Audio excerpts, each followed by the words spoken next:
Woke Harvard president was forced to resign. Take a look. University president Claudine Gay has resigned. Gay was one of the Ivy League presidents whose muted response about calls for Israeli genocide at a congressional hearing led to demands for her ouster. But after weathering that episode, accusations of plagiarism were too much. CBS News congressional correspondent Nicole Killian has more. 6 months into her tenure, Harvard University President Claudine Gay announced she's resigning so that our community can navigate this moment of extraordinary challenge. Gay's resignation comes nearly a month after she and the presidents of UPenn and MIT faced widespread condemnation following this testimony at a House education hearing on anti-Semitism on college campuses. Does calling for the genocide of Jews violate Harvard's rules of bullying and harassment, yes or no? It can be, depending on the context. It does not. That one statement right there. One statement. One statement. She didn't say, I'm going to just be objective. I know we can go back into the past and dig up a lot of different stuff. She was good. As long as she wasn't testifying in front of Congress, I would have never accepted the invitation, ever, ever. Hey, y'all know how they do those street interviews? Because I seen some people doing street interviews inside of Miami, and I seen some pretty popular ones. And on some of them street interviews, they be like, yeah, do you volunteer to let your spouse go through your phone? And I'm the type of person that when I'm in a shower, I play different scenarios in my mind to prepare myself for the possibility of what could happen if I ever get called in front of Congress or ever get called in front of a street interview, right? And so I always play all of these things out in my mind of how I would react to things. And I know that I'm not the only one in here. Everybody in here, when they see something happen or they go through a Instagram reel or they see a TikTok, if I was in that situation. And so you play in your mind what you would think would happen if you was in that situation and how you would react to it. Right? You know what I'm saying? No way in the world that I'm ever accepting an invitation to go and testify before Congress, because it never goes well. Not one person have I ever seen that testified before Congress, including her, Claudine Gay, Mark Zuckerberg, Candace Owens, CEOs of some of the biggest companies. Not one time have I ever seen one of these people come out of there unscathed without some battle wounds. And now this woman, and I don't even stand for what she stands for as a more liberal leaning woman as far as her views, it seems like, but her ability to be able to manage Harvard as the president of Harvard, it only took one statement for them to be able to start going after her. And then they went after her based off of things that wasn't even relevant to what she testified for in front of Congress. Not depend on the context. The answer is yes, and this is why you should resign. House Republican Chair Elise Stefanik, a Harvard alum, posted 2 down, referring to Gay and Penn President Liz McGill, who also resigned days after the hearing.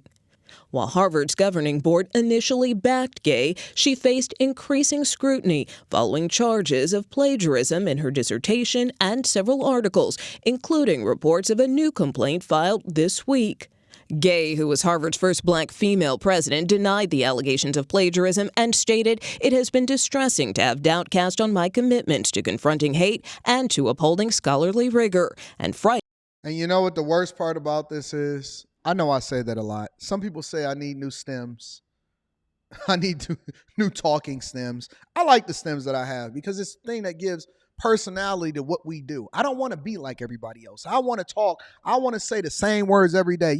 This is so egregious. This is egregious. And you know what bothers me about this? And the fact of the matter is, and how do we solve for this? You have to substantiate your argument. There are some things that I think that I should be able to trademark as far as my talking stems, and I'm not changing them. At first, I was even me getting off topic sometimes to talk about how I feel about things. That is a part of the personality of the show. All right? And so just like Stephen A says stuff like whatever the hell he be saying, I'm going to keep as a result of it, That's my talking stem. And so when y'all see people, even over here on these other platforms using my talking stems, say, oh, I know where you got that from. That's Anton. He say bag chasers. Now, I might add a couple of different talking stems to go along with it, but my stems is my stems. But then they went on a witch hunt. Let me get back to what I was talking about. Somebody said stems are what crackheads use to smoke rocks.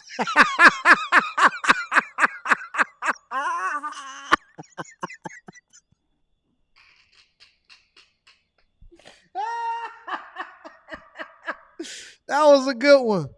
That's what that was. That was a good one. I'm gonna give you that one. You chat lives matters. I can't stand y'all. I'm standing on my stems, Tia Marie. But when she said that, because we have such a huge cancel culture, they basically went through and they started researching every single crevice and crack that they could find to try to discredit her or to try to keep her in the news to make it uncomfortable for alumni and donors to continue to support the behavior. And see, the thing that you need to, if you want to start getting somebody up out of there, you just got to start affecting the money. You got to start messing with the bottom line. It happened with every organization, nonprofit, profit, private, public. Let me use another one of my stems. Everything across the board. Everything across the board. If you want to start affecting people, you don't go after them. All you got to do is go after the things that make the donors uncomfortable. Frightening to be subjected to personal attacks and threats fueled by racial animus. It came out of nowhere. Jonathan Frieden is a Harvard Law student who attended the congressional hearing and has experienced anti-Semitism on campus. The issues that exist are systemic, and they still need to be addressed. Now you got this cupcake. Look at this guy. You got the issues that exist. You got cupcake here. Look. You see what y'all did? Phenomenal is legendary. Phenomenal is legendary. I agree. But do y'all see what y'all did? Now you're not the only one. Black people, women. He's saying the same thing that y'all do. It's systemic. It's systemic. Everybody using the same talking points now. It's systemic. And let me tell you why I can't stand what conservatives are doing right now. I've seen a lot of people react to this. And respectfully, I agree on a lot of different things with somebody like an Officer Tatum or Candace Owens and stuff. And I haven't seen Candace Owens react to this, but I've seen Officer Tatum react to this. They're wrong. They're so wrong. They wrong as two left shoes. And it's not that they're wrong about the idea that they disagree with some of the things that she stands for in the past. But to go after somebody's job and to embrace cancel culture when it doesn't apply to what you're doing or what you're standing on or your talking points or your conservative values in order to use it against liberals is the exact thing that continues to have cancel culture. See, y'all got me trying to use different stems and I'm out here looking stupid. I just need to stick to my C student ways to proliferate within our culture in the United States of America.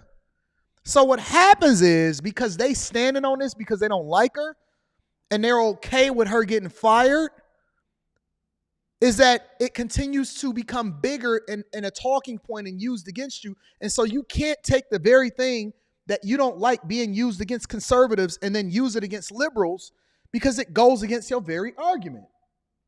It goes against what you stand for.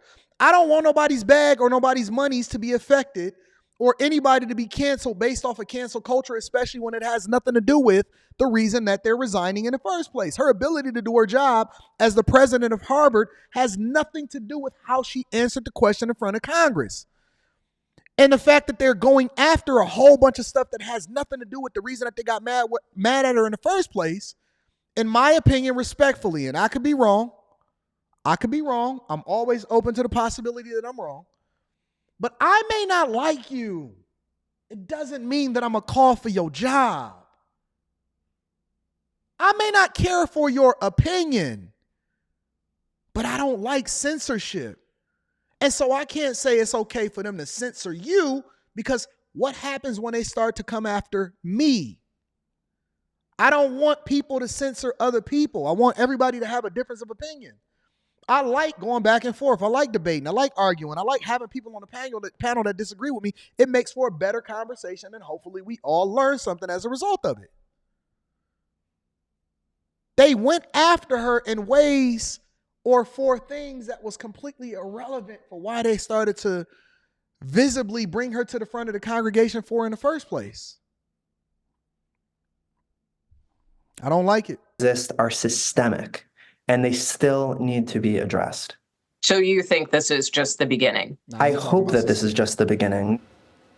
And Nicole Killian joins me now. Nicole, how's Harvard's governing body reacting to this resignation? I don't believe in cancel culture. Well, its governing body is known as the Harvard Corporation. They also have the Board of Overseers, but the corporation is one that issued this statement in response to Gay's resignation, and it thanked Gay for her service. The board also announced that it will conduct a search for a new university leader in due course, but has named an interim president for now. But this certainly has been a situation that has put Harvard in the spotlight, and I think many now on campus are hoping that they can start to put this behind them. As your report mentioned, Elise Stefanik is taking credit for these two presidents that are no longer employed in those positions. What about the president of MIT? Or was this a situation in which Gay had the plagiarism that caused the most immediate proximate cause for her leaving? Well, keep in mind that each situation is unique. As we pointed out in the piece, we did see the resignation of Liz McGill, the president of the University of Pennsylvania, in the days after that congressional hearing. You know, in her case, there had also been some concerns about how she handled anti-Semitism on campus. So it went beyond just her actual testimony. And similarly with Claudine Gay, yes, there were many who were concerned about her testimony, expressed outrage about it, although she did apologize for it. At the same time, you had the issues of plagiarism. She also came under fire for how she handled the university's initial response to the war between Israel and Hamas. Now, in terms of MIT's president, as of now, the school has pointed us back to some of its previous statements. Of course, the school's board has expressed unequivocal support of Dr. Sally Kornbluth, its president, but whether or not that will hold remains to be seen. So what it comes down to, at the end of the day, even when it comes to higher education, public universities, private universities, at the end of the day, it all comes back down to the money. The only reason that she's not in a position and that she was forced to resign is because it came back down to donor money. And that's why we call it the Millionaire Morning Show.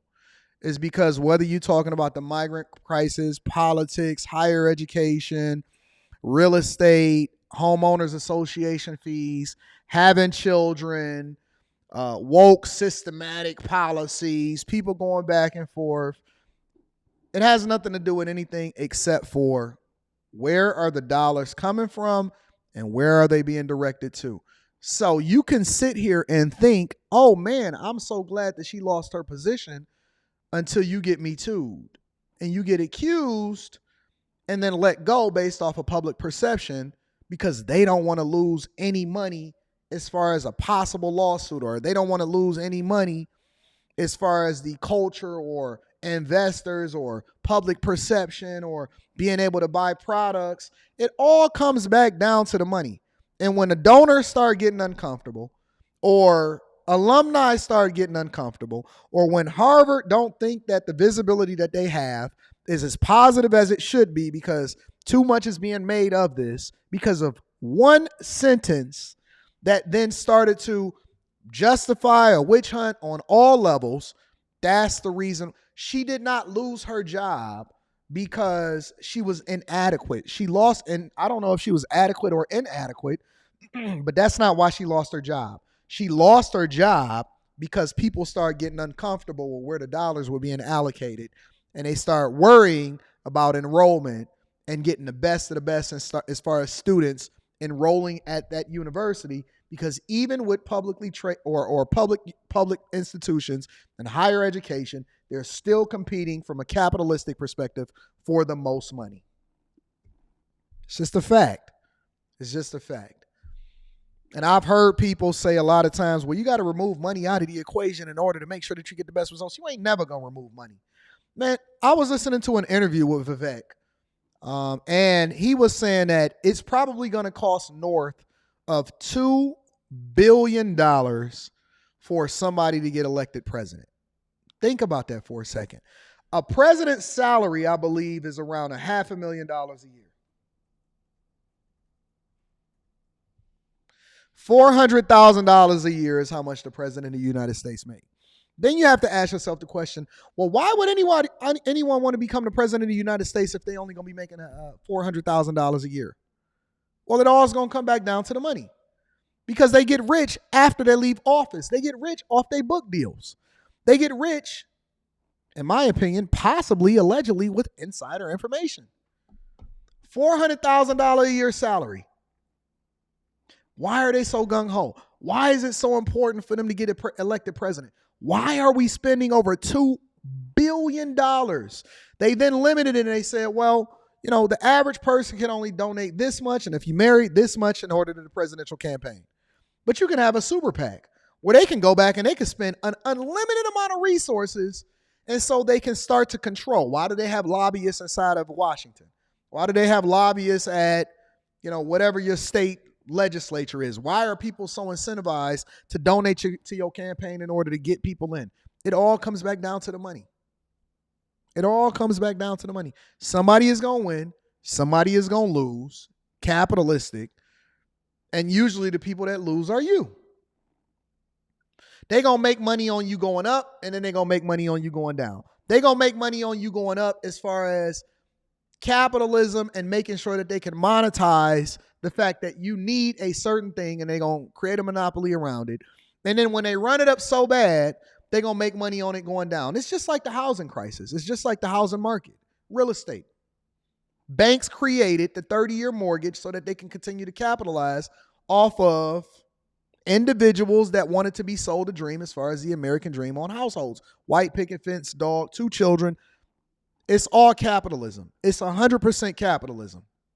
100% capitalism. I'm going to read the super chat shortly. So they made money going up, meaning that they're going to make money for 30 years per person, being able to lend you money based off of the deposits that they have inside of the bank. And they're going to make crazy money off of it. They're going to make money off the fees. They're going to make money off of the interest. And they're going to make money off of you selling the property and then getting it over to somebody else that want to be a part of the American dream. And then they made money going down. They bet against the housing market in order to collapse the entire economy. So you lost on both sides. They bet against the housing market once they created the bubble for it. And so they made money going up, and then they made money going down. And you still selling this dream of having a 30-year mortgage because it's better than rent. And you haven't figured out the finesse yet? You haven't understood the finesse yet? Whether it's Claudine Gay, your favorite politician, your favorite CEO and shareholder, or these woke policies, who gets in the Supreme Court, your local mayor and elected official, it all comes back down to the money. And somebody said, V12 Media says, living mortgage free. They still making money off of you because you still got to support it. You still got to have contractors. You still got to maintain it. You got to pay for the lights, gas. You got to pay your property taxes, insurance. You're going to get finessed no matter what. Take this lube, bend you over, make sure that it's nice. Depending on how abrasive you are towards the economy, it's going to determine how easy it is for us to make sure that they go ahead and take advantage of you. So listen, we could do this like Fleece Johnson said. We could do this the easy way, or we could do this the hard way, big dog. How you want it? Oh, you going to fight back? You gonna fight back? We could do that. The government is Fleece Johnson. The United States of America, the economic system that we subject ourselves to, is Fleece Johnson. Now, you could do this the easy way or you could do it the hard way, big dog. Either way is your choice. Is your choice.